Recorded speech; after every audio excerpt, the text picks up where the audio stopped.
Good morning, students. Students, as you are well known to the fact that we have learnt the second poem right from the first stanza till the last stanza. Okay, and all the four stanzas have been explained by us, have been read by us very critically, analytically. So now I think one thing is still left with us, which we have not attained. What is this? Kindly guess it. Dear students, now we are to take here the explanation of the stanza number 3rd and stanza number 4.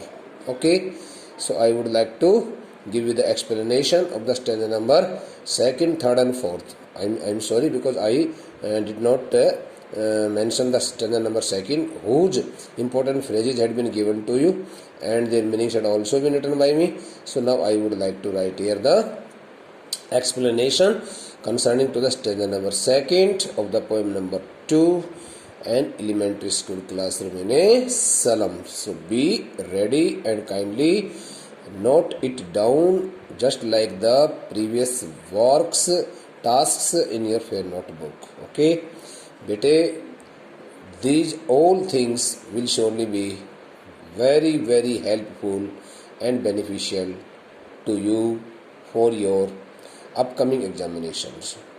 So now let me teach you stanza number 2nd, poem 2nd.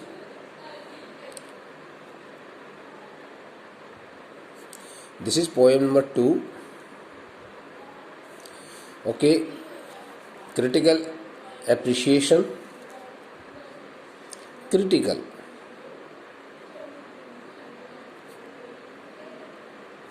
appreciation, APPRECIATION, appreciation, and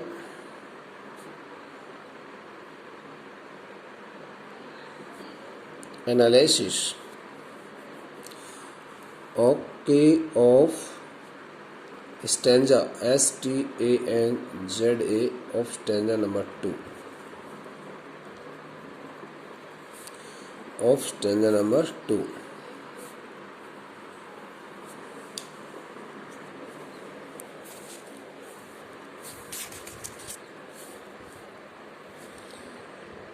The poet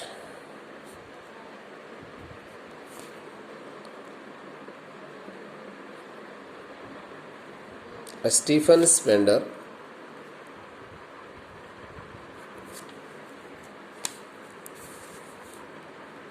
here in stanza 2nd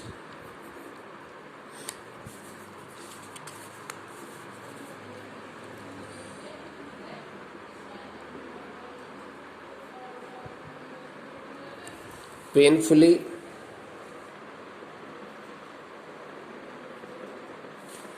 asserts that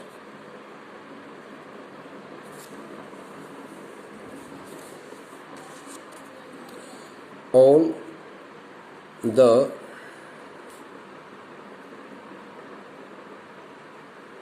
alluring and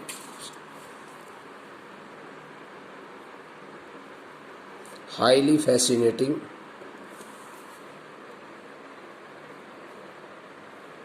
pictures, drawing works,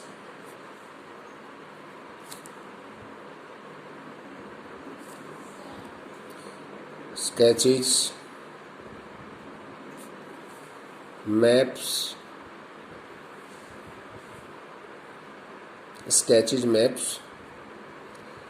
and such many more other things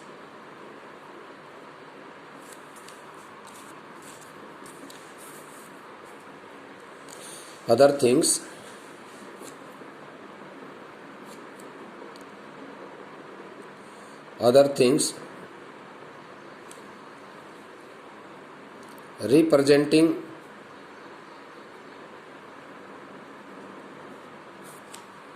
the representing the representing the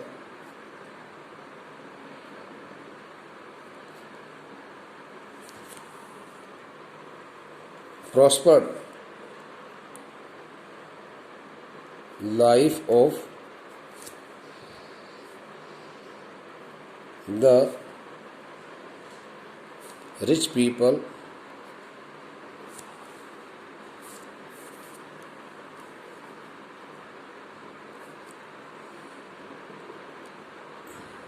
hanging on the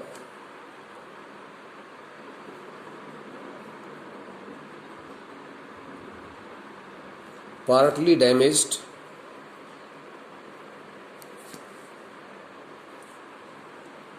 dirty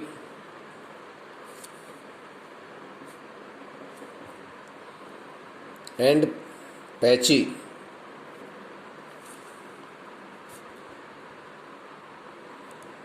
of white color walls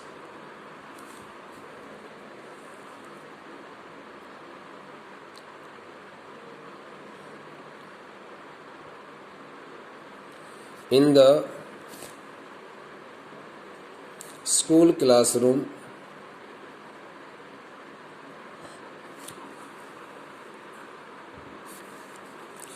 deeply contrast the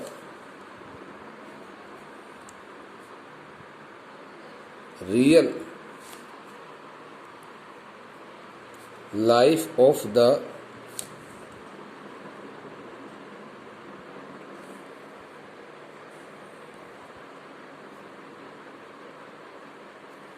poverty-stricken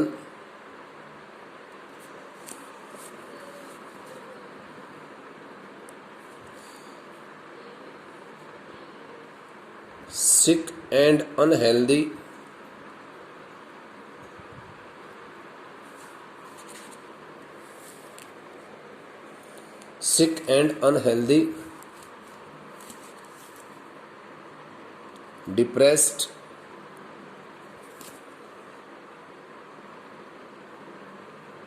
children of the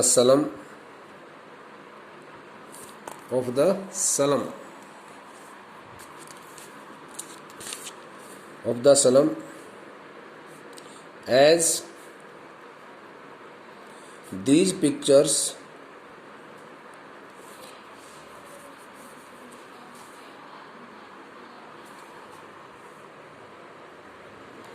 in reality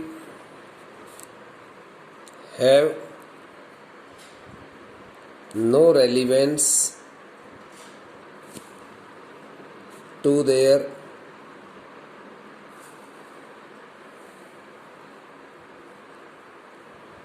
pathetic life except motivate them to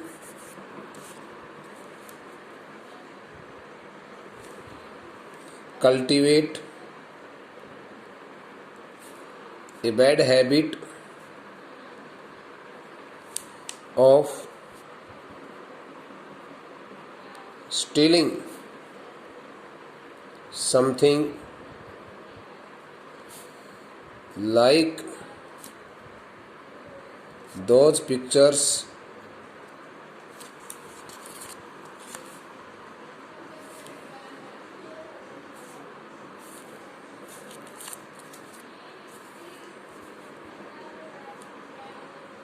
and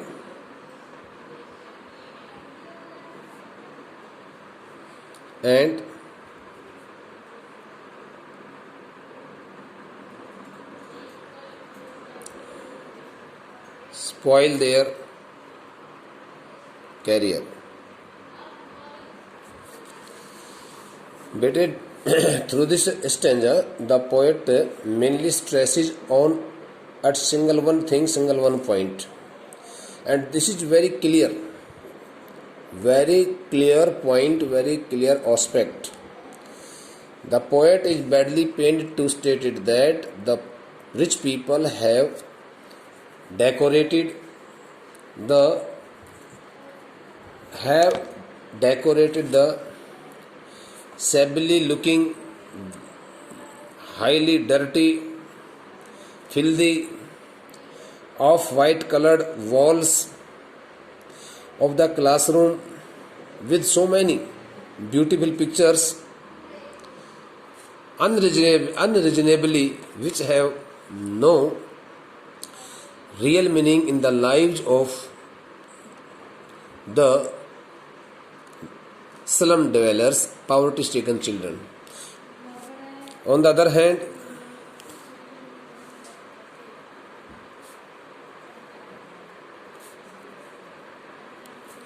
he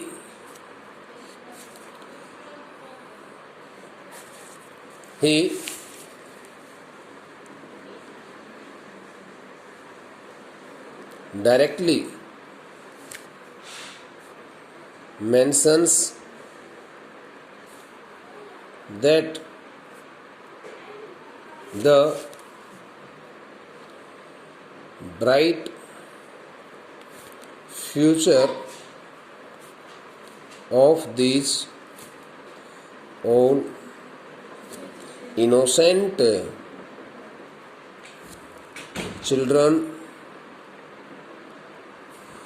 is entirely wrapped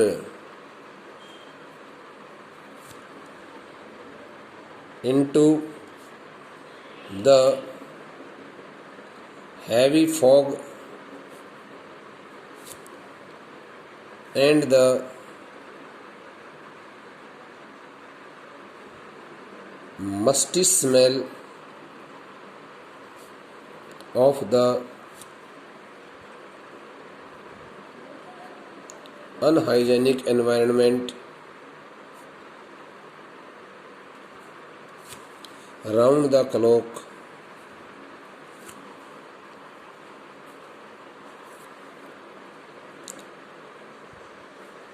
As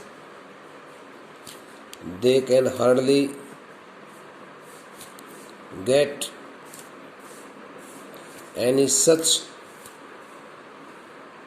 thing or facility which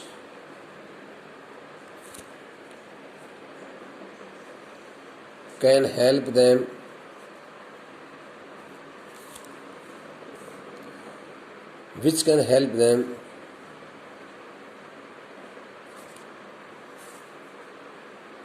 make their career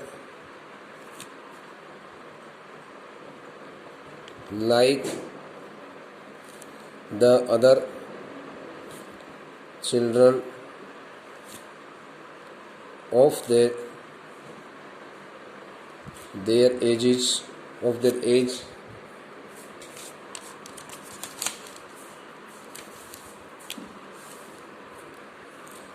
age. They are completely devoid of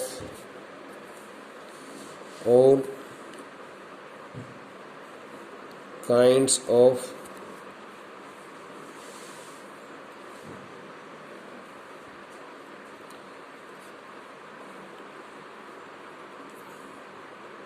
natural things, objects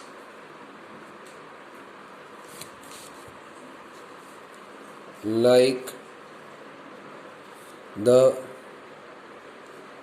open fields, the rivers, the mountains, and such other heart-pleasing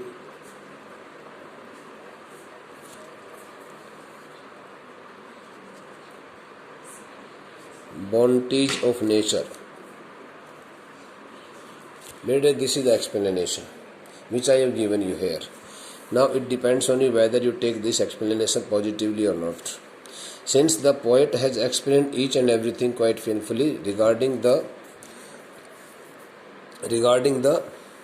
undue, unwanted, unrequired, beautiful pictures which have been donated, which have been put up, which have been hanged there, hanged there by the rich people to be proving themselves very generous and sympathetic, kind to these all poor children. But in reality, these the things which are available in the inside the classrooms of these poverty-stricken children,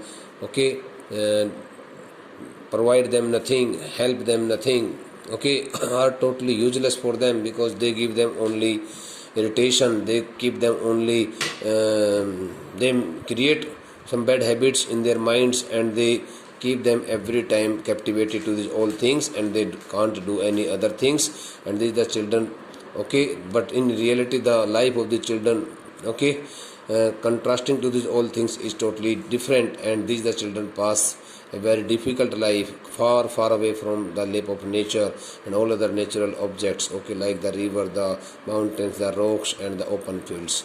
So here the poet has mentioned it all in his voice quite openly. Dear student, now let's start getting the explanation of the next stanza number 3rd. Bete, explanation to stanza number 3rd.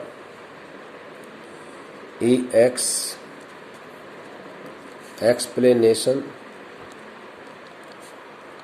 to stanza stanza number 3. Stanza number 3.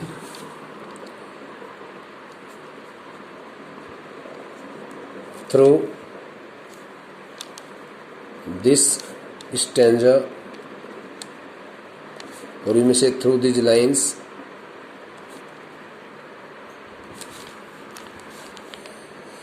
the poet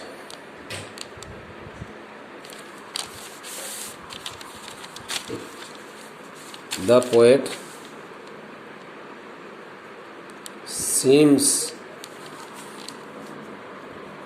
to be highly agitated and furious at the soy nature of the rich people, or of the people of rich communities, rich people. Through this stanza, the poet seems to be highly agitated, means gusse mein, and furious at the soy nature of the rich people.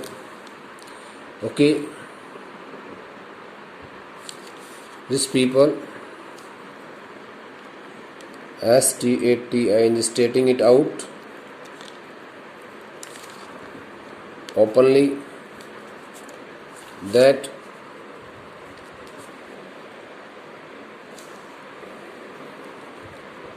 the picture of Shakespeare and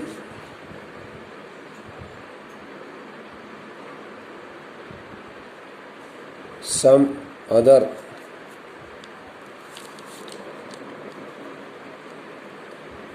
learned persons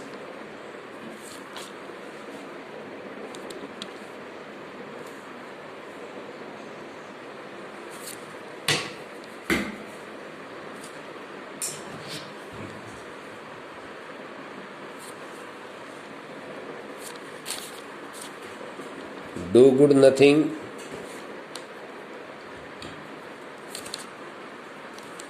in the ordinary life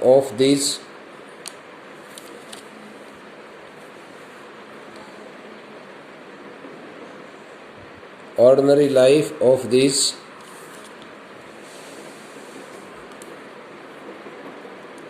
socially and economically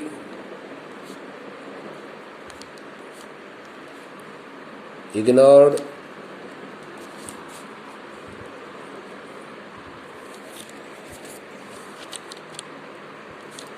and discarded children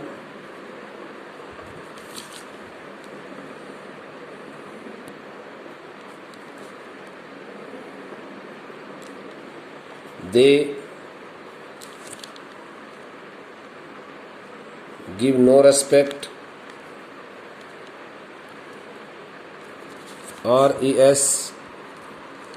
respect to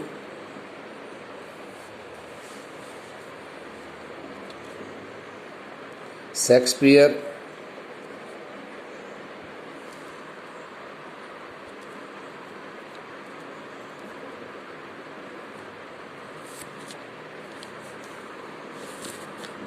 except call him a wicked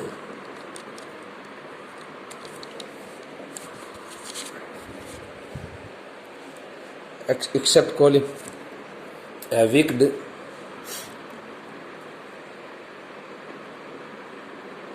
in every respect. In every respect.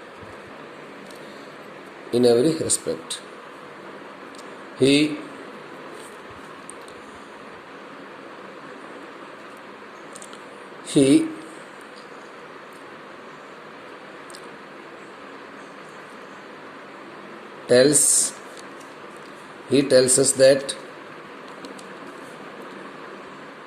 the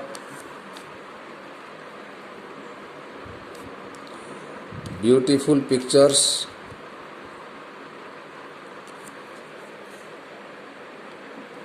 of the rich and prospered life work as a bad example for these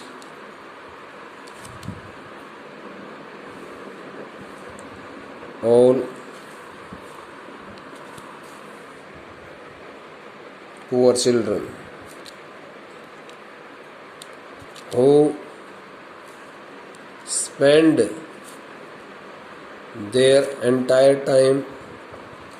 their whole time in their small darky and stuffy rooms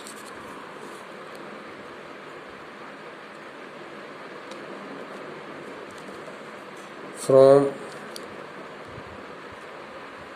morning till night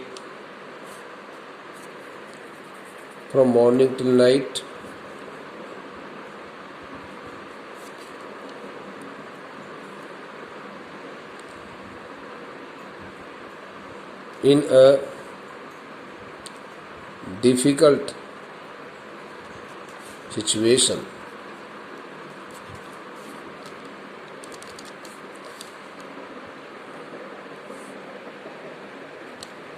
He also hints that these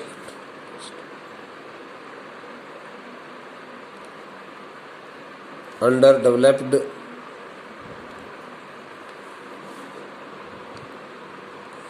children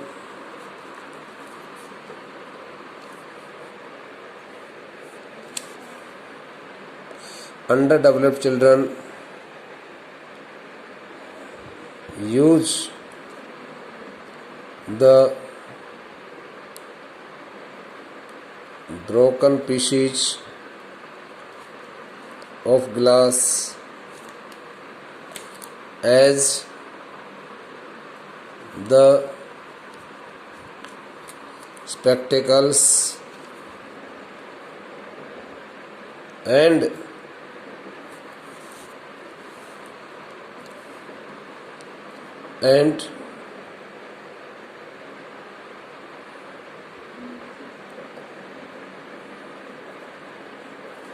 lead their life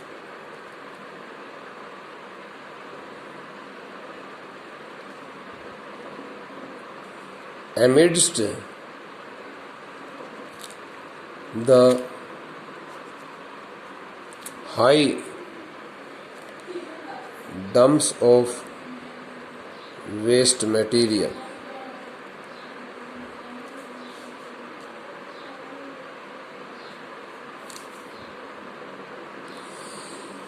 बेटे, through this stanza, the poet seems to be highly agitated and furious at the showy nature of the rich people, stating it out openly that the picture of Shakespeare and some other learned persons like him do good nothing in the ordinary life of these socially and economically ignored and discarded children. They give no respect and relief. They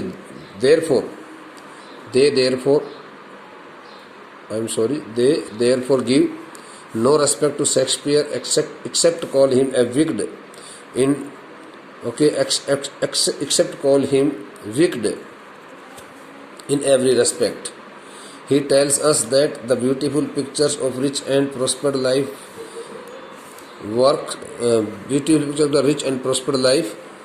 these beautiful pictures of rich and prospered life work as a bad example, for these all poor children who spend their entire and whole time in their small, darky and stuffy rooms from morning till night in a difficult situation. He also hints that these underdeveloped children use the broken pieces of glass as the spectacles and lead their life amidst the high dumps of waste material. Their life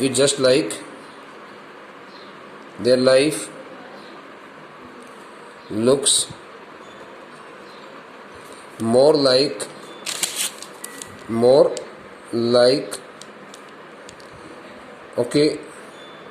a hell than